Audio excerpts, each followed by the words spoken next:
and I'm looking forward, if I get approved, to get the real data.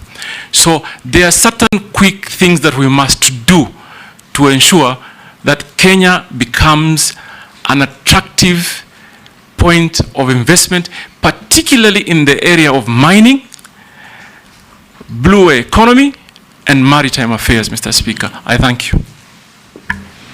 Majority Leader. Thank you, Honorable Speaker. CS nominee, let me begin by asking from your academic credentials that clearly looking at them bottom up.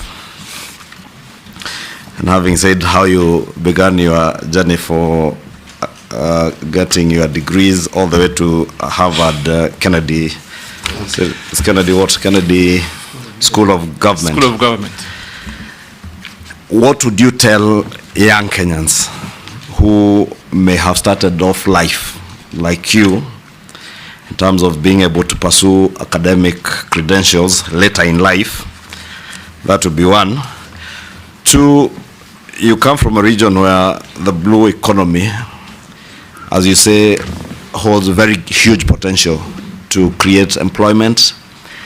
And I'm sure probably from your research you may have known that there have been efforts by the government since 2015, 2016 to try and get Kenyans to work in the Caribbean, but have had problems accessing visas to travel through the US.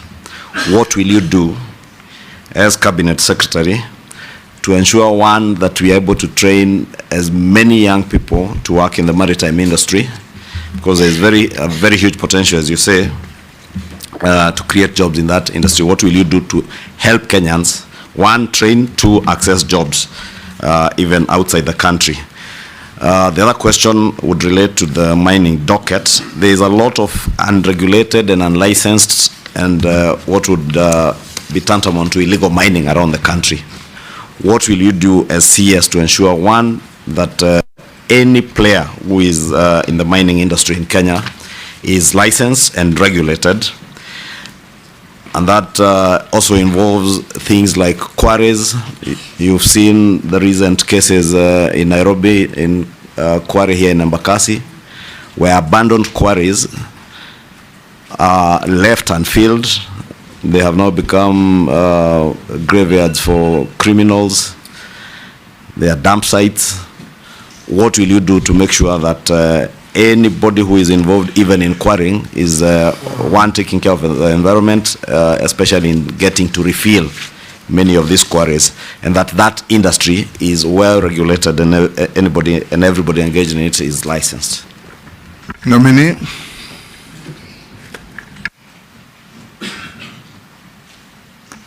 Mr. Speaker, I would have been completely surprised if I was not asked the question of education. Yes, Jeanette. Okay. Let me add something. We can go on and ask your question. Oh, okay. Take those two. Yeah, Mr. Speaker, I want to ask the nominee two questions. The first one, Mr. Speaker, just to add to what the majority leaders asked. This issue of the education background. So, Speaker, I think the nominee needs to, he has alluded to that now he's in the Kennedy School of Government at Harvard. We want to ask him to clear this matter, because this matter, it comes up during elections and goes down after elections. It comes up during elections, goes away after elections, you win the election. We want to slay that ghost today here. Can you share with us from the beginning to the end how it went? And my second question is that where I come from, Lake Victoria is next to it. What do you think what will you do as the Minister for Maritime to improve the lives of the people there in terms of fish industry? The fishing industry is almost collapsing. What programs do you think you will put in place to make sure that livelihoods are supported there by the people who are doing the fishing business or fishing in the Lake Victoria area? Chair, maybe since he had begun answering that one on academic credentials, besides what you would say CS nominee to young Kenyans, from what Junet is saying, it's clear that many people who serve in public office suffer certain prejudices from Kenyans regarding the academic credentials and all that in your past. Probably you can contextualize that in that. I am certain there are many Kenyans who are surprised that you can even converse in English.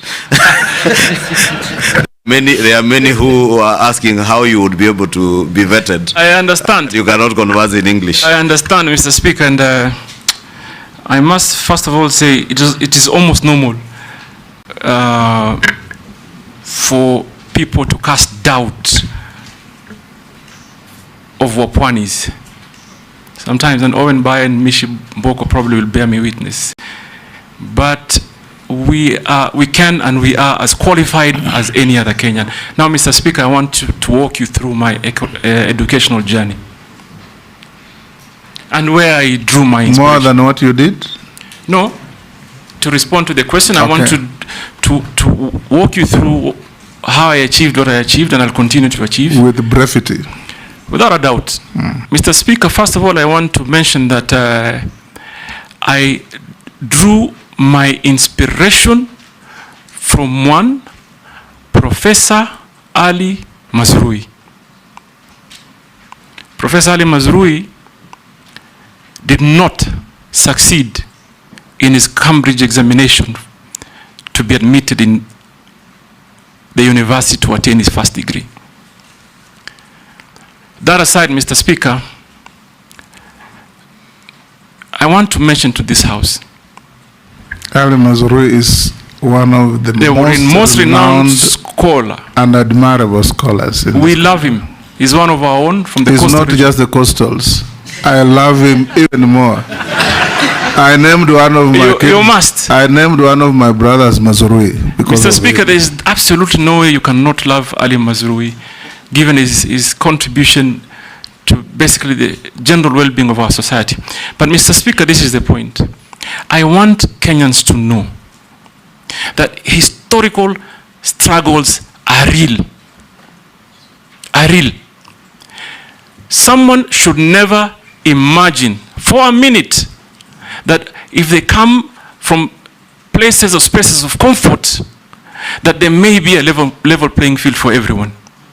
Some of us come from very poor background. Mr. Speaker, if you look at my CV, you will see I actually had to take a break for 1 year, transiting from primary into secondary. Why did I do that? Because simply my parents couldn't afford school fees. I was not living in an environment that allowed me that opportunity to be able to quickly prosper in matters of education. That is why, Mr. Speaker, I can tell this committee today, and I want many Kenyans to listen to me. Do not ever imagine your hope dies by your previous struggles. We suffered. But what gives me pride is that we could turn that around. I actually turned it around. When I found the slightest opportunity for self-improvement, which I believe is a continual process, I grabbed it. And I'm glad to the laws of the country, laws of the land, there are processes that allows someone to improve and progress in matters of education. So yes, I did not do well in my secondary school. I got a D-, no doubt. But Mr. Speaker, I turned that around. Today, as I sit here, I hold 2 degrees that are before you. Mr. Speaker, I am on my pathway to attain a master's degree from the most prestigious university in the world. And that is achieved by determination. Mr. Speaker, I want to tell Junet, Honorable Junet, that first let me begin by telling Honorable Kimani Ichungwa. Kimani Ichungwa, I contributed to my own school fees in secondary school.